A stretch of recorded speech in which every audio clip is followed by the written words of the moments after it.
Welcome to Friday night's video in our second master series. This is the 15th video in our second master series and the 5th video that we're looking at spectrograms.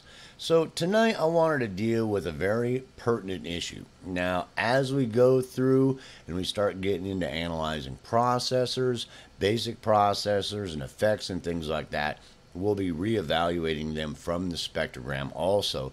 But this is a really huge issue that needs to be addressed. If you really want to take your stuff to the next level, going above and beyond what we talked about in the last master series, is what we're trying to do in this master series, is that analysis while you're processing. This is a huge thing because basically as you start to process, that let's say that whatever you're trying to do, whether it's basic processing or you're trying to do effects processing, or you're trying to do something to the track with automation, or anything you might be doing, no matter what it might be doing, if you're trying to affect the track in any way, shape, or form, there's a huge thing that I see people not doing because of them not understanding the things we've talked about so far in this second master series. Now that you have a better understanding of them and a better understanding of your spectrometer and its uses and what it can be used for, this is analyzing when you're processing. So that whenever you're processing, here on this spectrogram, I've got it in two different windows. I've got this one going to the analysis track, and I've made an exact duplicate of that track, and on that track I've sent that to the main out, and then I've side chained it in to the spectrometer so that whenever I'm doing anything to that track I can analyze it. Now the concept of this is that a lot of people rely just on their ears because they don't understand the value of the visualization tools like the spectrometer. But for you to get in the habit of having your spectrometer in another window or on there somewhere where you can analyze what's going on, because as you're doing things, no matter what you're doing, that you're able to look at this track and the one that's affected and the one that's not affected. You can, besides like the null test, things we talked about, and also being able to go in there and A/B back and forth, so you can hear the difference. Besides just that, is visualizing while you're going along. That way that you really get used to, as you're doing things, listening intently and visualizing intently as you do it. No matter what you do in life, when things are happening, your mind relies on your ears, what's going on, and your eyeballs, what's going on, to perform what your mind does to help you function well, during life. So this is a huge concept that sounds ridiculously obvious, but to get used to that applying to yourself when you're in studio. That way, whenever you're doing anything, you're looking at this track that you're affecting, you're listening intently, and you're watching intently. What did that do? I added that right here. There's this going on right here. And so what did that do? I'm looking at it here, I'm measuring it, I'm going down here to see what the difference is. What does it look different? How's that affecting it? Because sometimes very small alterations of a sound envelope have huge impact on it.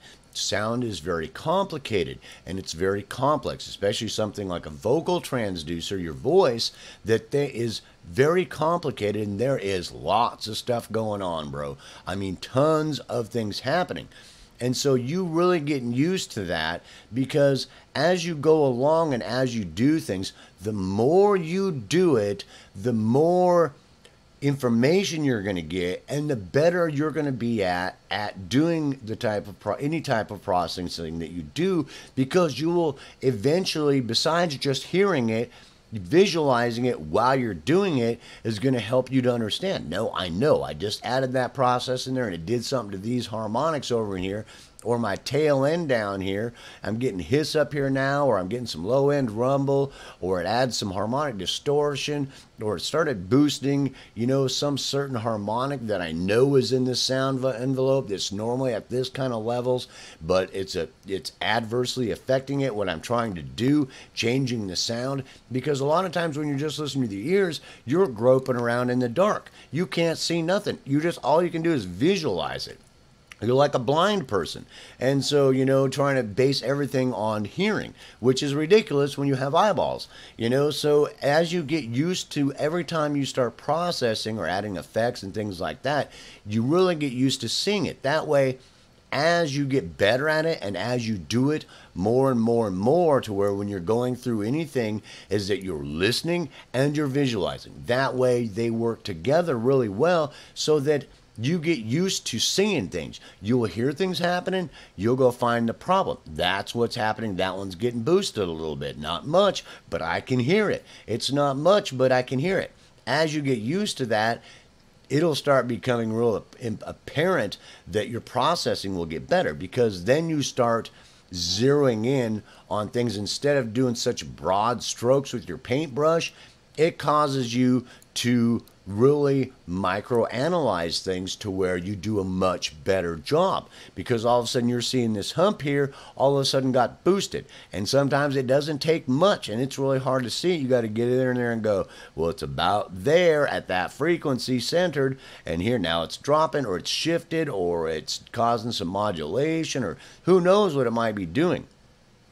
Depending on what type of processing or effects processing, or some type of thing you're trying to do, affect it in some way with other tools in your DAW, or other types of I should say, like boutique processors, that are doing some weird stuff sometimes, but sometimes can have cool effects, that you're really being able to micro-analyze that. So that way that, it's for something even real simple, like you've got this frequency around 500 hertz that it's not getting boosted much, but just a little bit, that's causing this whiny kind of sound to start happening in your sound.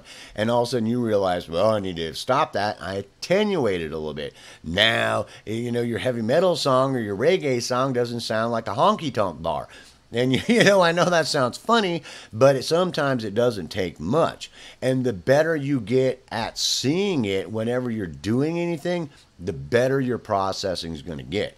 Sometimes it's very difficult to see things. Sometimes very minute things happen, and you really need to zoom in between here and here, like we've talked about doing with the spectrogram, to see how it's affecting it, to see what's going on, because it's very small, something very small happening that's having a detrimental effect on what you're trying to do, or it's causing you frustration. You keep trying to enhance it and it's getting worse.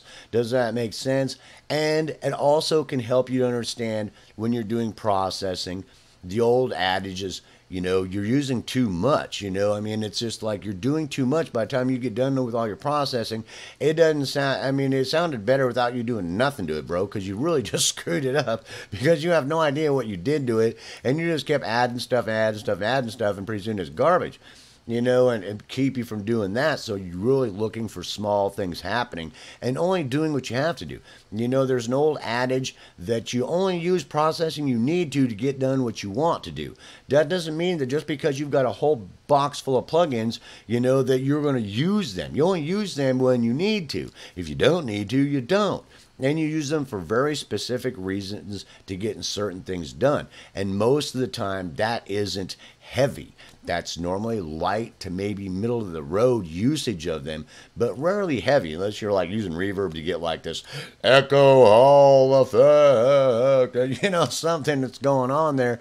That it's very, most of the time in a music production, you're very much using things very delicately and in slight amounts, adding a little bit of salt onto that track that's going to add up over time. And you want to be careful about adding too much, because it starts causing mud and a mess in your mix and things like that. And sometimes it just doesn't take much. And this is going to really help you get used to this concept of, while you're listening intently, and we talked about, honing your listening skills in the second master series, you're also honing your visualization skills, so that while you're listening and you're hearing things, that might be an issue. Oh, there, that's what the problem is. I can hear it. Bam, attenuate or do whatever. I'll do something. I might have to do what? I might have to isolate that area or only add effects to this part of the spectrum or the lower end of the spectrum because it's having a detrimental effect in here, or this type of processing or this effect, inherently does this to the waveform other than add this chorus effect because, it's got a faulty algorithm and you're able to visualize it and see it. Does that make sense? I know this sounds ridiculously simple and obvious, but the more you get used to listening intently and visualizing while you're doing things, that you are going to do a better job, because not only will sometimes your ears will catch it where your eyes won't. Sometimes your eyes will catch it where your ears don't. Does that make sense? And depending on how long you're listening to a track, sometimes you're listening to a mix for a long time, bro. And you get tired, it's like, just like, oh God, oh no, another thing. Oh, bro. And it's like, you having these tools to focus on it sometimes might seem very monotonous, but, every little moment in time added together make a good production.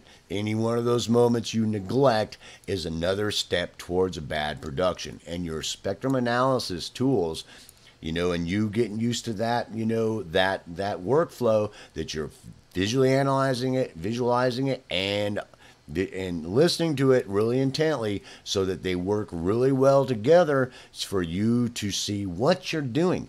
That way, also, besides you catching things, that as you get used to doing things, you know what you're doing. When you do this type of a thing, it affected the sound envelope in a certain way. And as you do it more, you get used to seeing it. No, I know it's going to do that when I do this type of processing or whatever I'm trying to do. And I'm getting used to it so that when things come up, that you'll get better at catching things and going, no, I know it's going to affect like the third harmonic or these harmonics in here or my tail end or in my mid range or something. I know that from doing this. I visualize it. I've listened to it. I know what's happening. And you just get better and better and better at doing that. So it's a huge concept to really drive home that while you're doing any processing, basic processing like equalization, reverberation, or effects processing, that you really get used to doing this so that you're utilizing your eyeballs and not walk around like a blind person when you have all these wonderful tools that that you're not utilizing, and that is ridiculous for you not to be utilizing because you're just not forcing yourself to use them, because when you're listening, bro. It's not like you can't mix music without listening. You can't. So you have to get used to making yourself look at it also so that you can really visualize what's happening so that you utilize these wonderful tools that you have that are your dang eyeballs. And all these wonderful tools have been created in your DAW to help you do that much better of a job. And like my EQ or a spectrometer like this is great. I've got that second track turned down a little bit that's in purple. That way that I can really get in there and see with these two, one side chained over the other one, whenever I start doing anything, it's going to be real obvious something is getting attenuated, boosted, other harmonics added in there and things like that that I may or may not want in there that might make me change what I'm trying to do and make me do a better job. And also, as I'm getting better, that I'm learning what things do rather than just trying to hear something and rocking around blind, that I'm actually seeing what's happening. So, and I know now from all the stuff we've talked about in the second Master Series, basically what I'm looking at. So when something starts happening from me trying to do some type of processing or alter the audio in some way, that now I have a pretty good idea of what it's altering so that I start to form some kind of knowledge of what's happening when I do certain things, which is going to help me speed up my workflow and do a better job. And also, whenever I run into issues, that because lots of situations can just be different. Sometimes things ain't just bam, bam, bam, bam, bam, bam, done. Another one out the door. Off to the next one. Bam, bam, bam, bam, bam, bam. Sometimes things don't work like a cookie cutter like that. And you get into productions, and if you're a really good engineer, that things sometimes don't go like that. And so for you to do as good a job as possible, that you really take every moment in time into consideration and get used to using your eyeballs as much as your ears and making them work together by utilizing these tools to do as good a job as you can while you're working. So I hope I made that as clear as possible for you to start working that into your workflow. And we look at that a little bit more when we get into analyzing processors and effects. But it's something you really need to start working on and really get used to doing as you're processing. So see you in next